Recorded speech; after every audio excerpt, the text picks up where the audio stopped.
So good morning, everybody. Happy Thanksgiving again.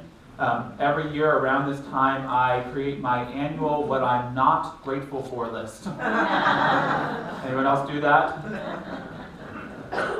So I'd like to share a few of those items with you today. I'm not thankful for ISIS. Anybody else not thankful for ISIS? No, I'm not very grateful for ISIS. Not thankful for poverty. Not thankful for disease. Not thankful for the Lakers season so far. Even that so far sounds kind of sad. Not thankful for that kind of humid summer we had. A couple of those weeks were really tough. Not thankful for really early morning construction. Anyone have that? It's all around us. Yeah. All right. Amen. All right. Amen. I'm not thankful for McDonald's all-day breakfast. To be a guy trying to take care of myself, trying to do a good thing, and just to know that somewhere out there there's that sausage McMuffin available to me that's very hard to resist. We do live in a world of infinite possibilities.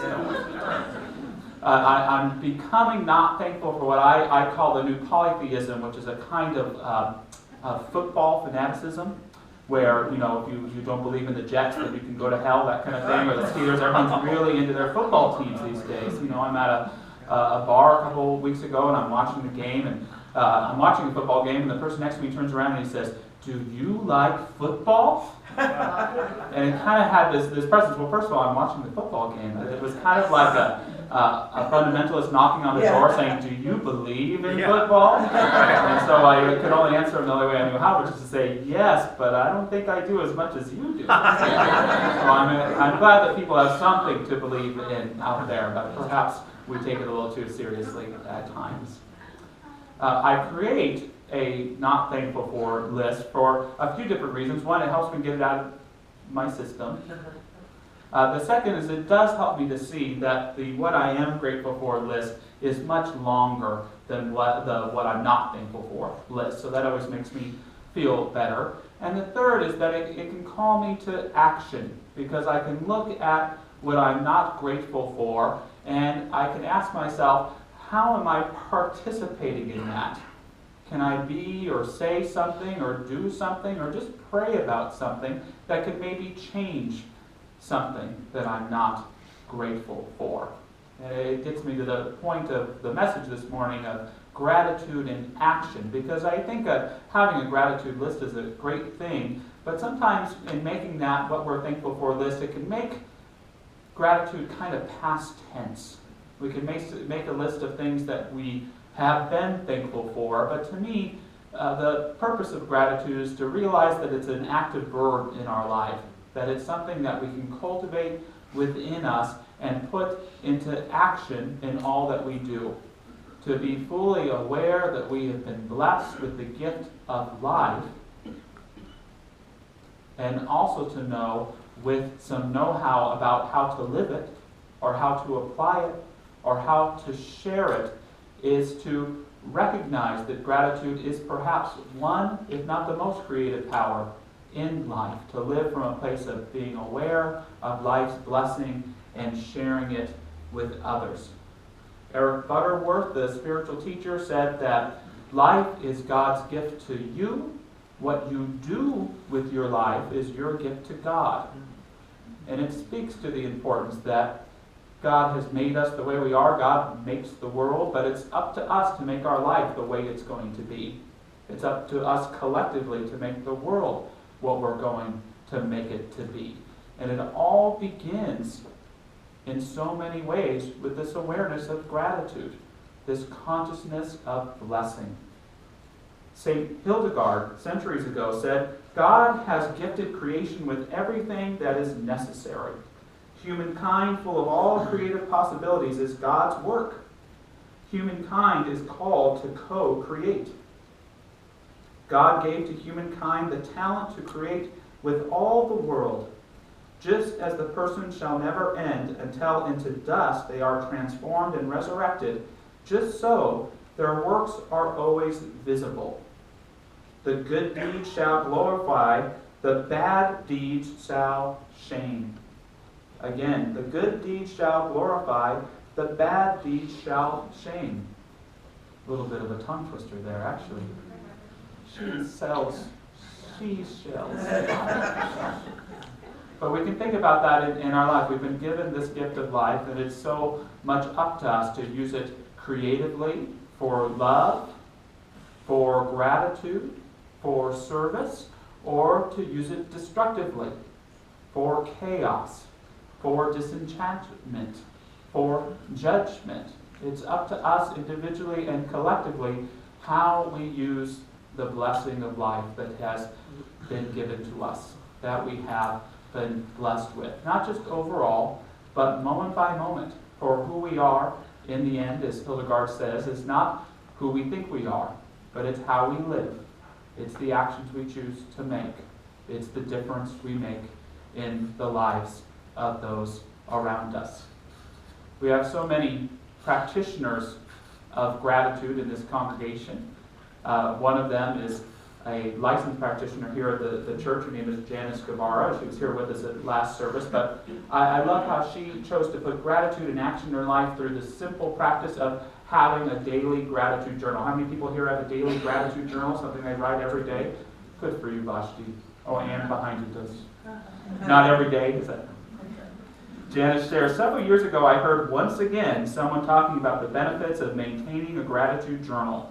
And for whatever reason, this time I actually really listened. They described the significant personal improvements they experienced by simply incorporating the practice of maintaining a gratitude journal in their daily routine. So I thought I would give it a try.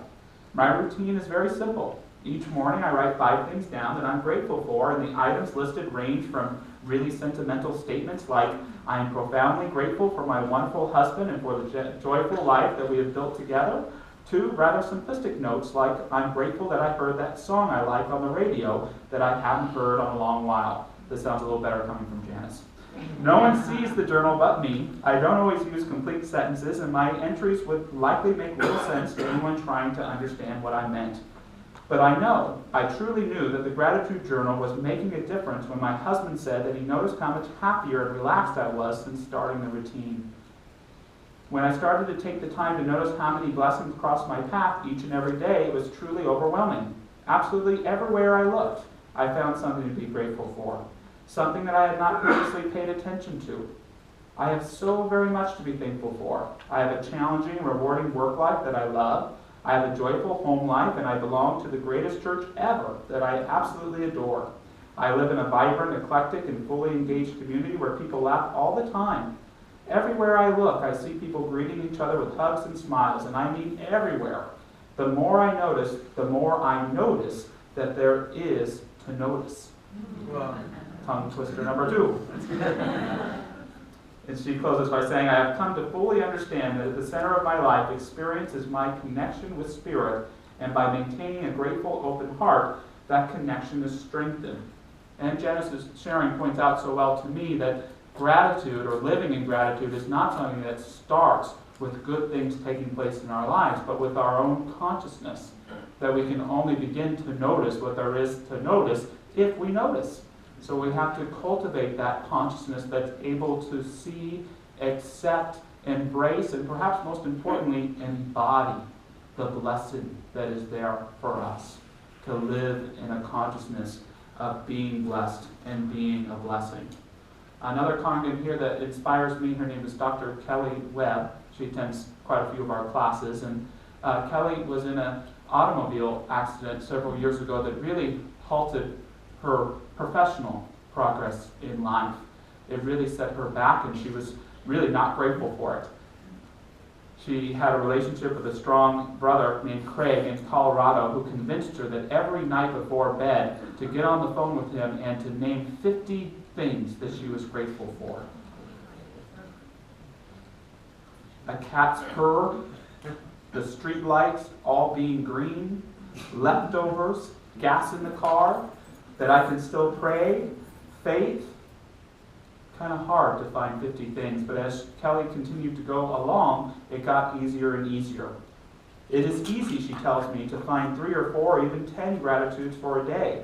One has to really search, stretch, and reframe to get to 50. It is more than being grateful for the parking spot. Since I couldn't repeat a gratitude in the memory of either one of us, I had to stretch. It helped. Each night before sleep, I still list the gratitudes, beginning with waking up and going through my entire day to the last gratitude of enjoying my nice, comfortable bed. So it's an amazing thing not just to look back at our lives and count our blessings, but to live in the blessing and be aware of it while it's happening, while it's taking place. I love another friend and congregant here, Mr. Larry Sen, who wrote the book Up the Mood Elevator, and he shares that for him, to be in a state of gratitude is to be on top of the mood elevator. A lot of us often find ourselves down on the mood elevator. We're in a place of irritability, of self-disgust sometime, or shame, of embarrassment, or not living fully. And when we're down in these states, not only are we in a bad mood, but as we often say, we're not ourselves. Larry's point for himself is that when he is living in gratitude, not only is he living in the highest place of emotional effect, but he's living as his whole and complete self. So to live in gratitude is to not only be thankful, but it's to be truly who we are.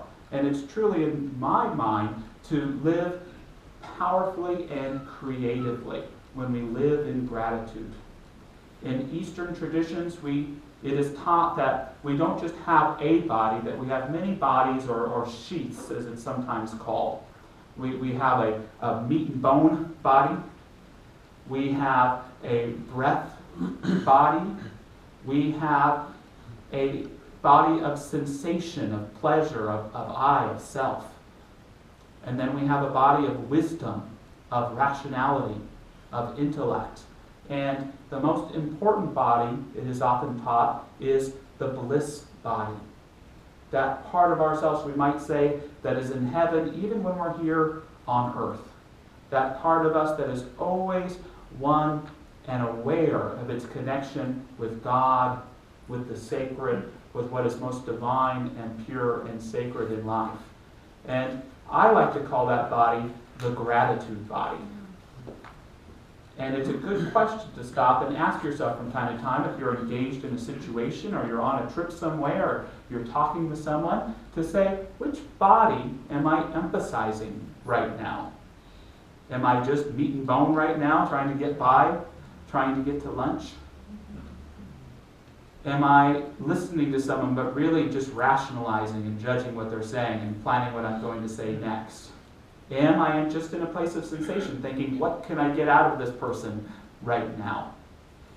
Or am I in that place of gratitude, that place of blessing, that place of wholeness, which not only is a blessing to be in, but it is to be untouched, unbothered, untethered from any sense of discord, even when we're in the midst of struggle.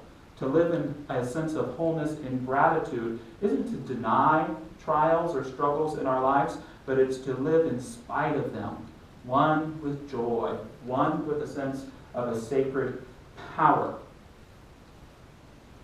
Our book of the month has been A Path Appears, and it's a lot about putting gratitude into action, because it explores ways of giving in the world and helping to make the world a better place. And the authors point out that helping people is sometimes hard for some of us to do because we're embarrassed.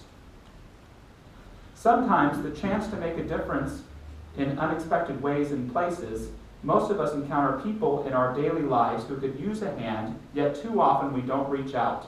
Perhaps it's because we're embarrassed. We're running for a train or a bus.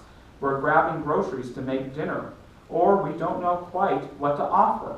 Perhaps we think contributions of one sort or another can't make a difference, but they can. And the authors support responsible giving and giving with boundaries, but I even think of another congregant of ours who makes a spiritual practice seeking out people who might need just a little bit of assistance here and there. And he doesn't come up and say, can I give you this? But he kind of comes in with a different question of, oh, this looks like it's difficult. Can I support you? Or something like that, as a way to be able to support those around him in a selfless and powerful way. The authors of A Path of Fear share an inspiring yet tragic story of a young girl named Rachel Beckwith. And Rachel Beckwith was in church just before her 9th birthday, and she heard the minister talking about the church helping to build wells in third world countries. And so this was early in the days of the crowdfunding, and so she asked that for her birthday, instead of gifts to herself, that money be raised on this website to go and support this work in third world countries to help have clean water through building wells. And her page raised about $300, and she was really thrilled. A few weeks after that, something really tragic happened to the family, and there was a car accident, and young Rachel was critically injured in the incident. No one knew how to help or what to do, and so a lot of people in the congregation or in the community that heard her story just gave to her website. And before young Rachel passed away, her parents were able to communicate to her that her site had raised over $45,000 for this charity in the third world countries, which they got to point out to her too that it broke Justin Bieber's birthday record. Rachel's mother, Samantha, got to travel to Africa to see the legacy of what her daughter's prayer was doing. The authors tell us in one village receiving a well, the church held a memorial service for Rachel, her photo on the altar, and the priest spent the entire night before the service praying for the girl and her mom. Another village created Rachel's park to honor the girl who had brought its people their first clean water ever. So quite the legacy, right? The family decided to donate Rachel's organs, and soon the family received an email from a 53-year-old man who received one of them. He wrote to them, "They told me that they had a kidney available that was a perfect match for my blood type, and that it was being flown by jet from Bellevue, Washington. They also indicated that it was from a 9-year-old child. I was shaking all the way to the hospital. I could not believe I was so lucky. My health had been getting worse. My body was storing so much water. I was swelling and could barely put Levi pants on. The timing for me could not have been more perfect. That is why I'm so emotional over this. A family lost a precious child, and I benefited from it." You know, this whole story speaks to me of the tangled up necklace of pearls that is life. And we are often faced with great sadness, great tragedy, great struggle, great grief in missing those whom we love who are no longer with us in the way that they once were. And yet, that blessing of life is still there. The miracle of life is still being born in us. And so gratitude not only becomes the wisest practice, but in some cases, the best alternative. For what else shall we do in the face of misgivings or sorrow, but choose to remain and live in joy, not in denial of the challenges or the sorrows, for sometimes even in living in joy, we feel them more profoundly. It simply means that we remember that life is a gift, that life is a blessing, and to live in gratitude is to live in wholeness and affirming that ultimately, in the end, nothing can be taken from us. The authors of A Path of Fear really encourage us to give out into the world, and they share in their book, for example, 6 things that any of us can do in 6 minutes, just like Rachel did, to help change perhaps countless numbers of life. They talk about sending an email out to a group of friends to start a giving circle. Consider supporting an early childhood program in the U.S. or abroad. They tell us we could go to againstmalaria.com and spend $5 to provide a net for a family to protect them from that awful disease. One of the authors of the books is Nicholas Kristof, which some of you probably read in the New York Times, and every once in a while he puts out an editorial called Gifts of Meaning, things that we could do for others on Christmas, which involves giving to greater charity. So there's Heifer International. You can buy some flock of ducks for a family in a person's name.